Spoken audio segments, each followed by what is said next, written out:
Jerusalem is full of famous archaeological sites and places that are holy to billions of believers around the world. But what is the most important single spot in Jerusalem? The answer is here. You're looking at the only exposed piece of the Temple Mount. In this episode, we'll look at the first structure that transformed this hill into what may be the most revered place on earth. Today, the piece of exposed Jerusalem bedrock known as the foundation stone lies inside a building, the golden-capped Dome of the Rock, built by early Muslim rulers over the Mount 1,300 years ago. But the story of this spot begins thousands of years before that. Even before the Israelites conquered Jerusalem around 3,000 years ago, some scholars believe that this hilltop was the site of a pagan sanctuary. It's an obvious place for ritual. Although this hilltop isn't the highest in the city, it sits directly above Jerusalem's historic core, above the area we call the City of David. It makes sense that the Canaanites who once lived here would climb the hill above their homes to make sacrifices or worship their gods. The transformation of this ordinary stone hilltop, which resembles many others in and around Jerusalem, into the holiest place in Judaism, happened after King David's conquest of Jerusalem, according to the biblical narrative. Around 1000 BCE, the warrior king captured Jerusalem and turned it into a new Israelite capital. Once in control of the city, David wanted to build a permanent temple to God, replacing the mobile tabernacles previously used by the once nomadic Israelite tribes. But David wasn't allowed to build it. The Bible tells us that because he'd spent his life fighting wars, he'd shed too much blood to be entrusted with the job. It was his son Solomon who was given the right to build God's house on this site. Nothing remains of this first temple.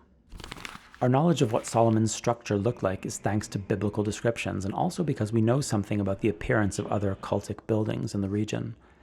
The Bible tells us that Solomon invited craftsmen from the north because the Jews lacked people with the skills to build the kind of structure he envisioned.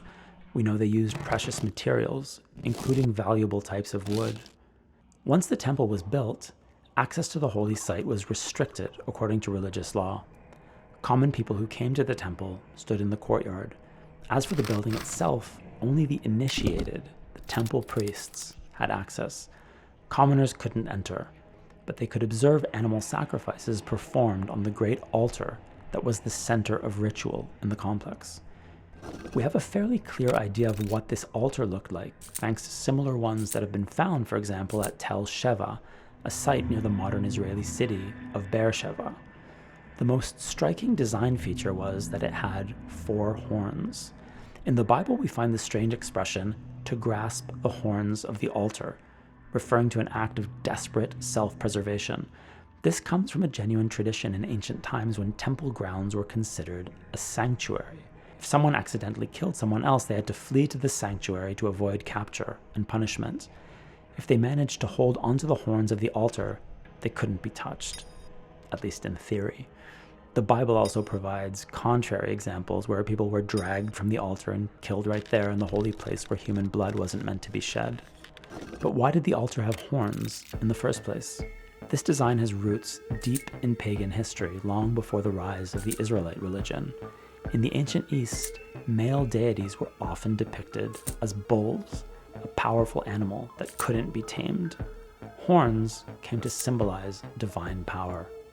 As we visit the first temple and move beyond the altar, we reach the sanctuary proper. The deeper we go inside, the more ornate it becomes. First, we reach a ceremonial entrance flanked by 2 enormous columns. This is called in Hebrew the ulam. A few steps further, and we're in the heikhal, the temple sanctuary itself. Here there were additional altars where incense burned, and also branched candelabra known as menorahs. This is how the biblical text describes it. Beyond this lies the very deepest and most secret part of the temple. This was known in Hebrew as the Devir, or as the Holy of Holies. This was considered the place where the Spirit of God could be found. In a pagan temple, the Holy of Holies would have housed an idol of the god.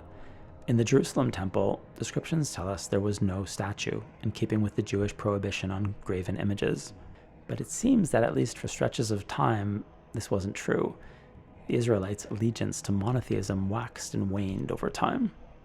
It's traditionally believed that in this space was not an idol, but the Ark of the Covenant with the tablets of the law. On either side, according to the biblical descriptions, were mythic winged creatures called cherubim or cherubs, but not the cute flying babies of Renaissance art. These were fearsome creatures spreading their wings above the Ark as if covering it. At the archaeological site at Tel Hazor in northern Israel, we find a very early sanctuary that was built near the end of the First Temple period, not long before Solomon's temple was destroyed by the Babylonian army in the year 586 BCE.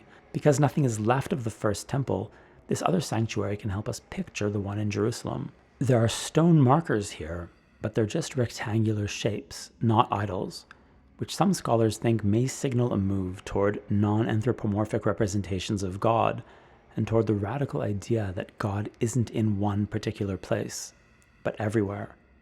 In Motza, a site currently being excavated near Jerusalem, archaeologists discovered a temple dating to around 3,000 years ago, roughly the time of the construction of Solomon's temple. This temple isn't mentioned in the Bible, and may not have been Israelite, but it was related, part of the same religious landscape that existed in these hills. The Motza temple was in operation for a very long time, several hundred years. Here we find an altar, burned animal bones, and numerous small figurines depicting animals and humans. Yet another temple was found in the 1970s in the citadel of Arad in southern Israel. Inside this temple space were two altars, one larger and one smaller. Apparently, one represented a male deity and the other a female deity. Remarkably, on the small altar we know they burned plants related to cannabis, mixed with manure to burn better, while on the large altar they burned incense, including frankincense, mixed with animal fat. These other temples were eventually abandoned and forgotten, along with the religions practiced there.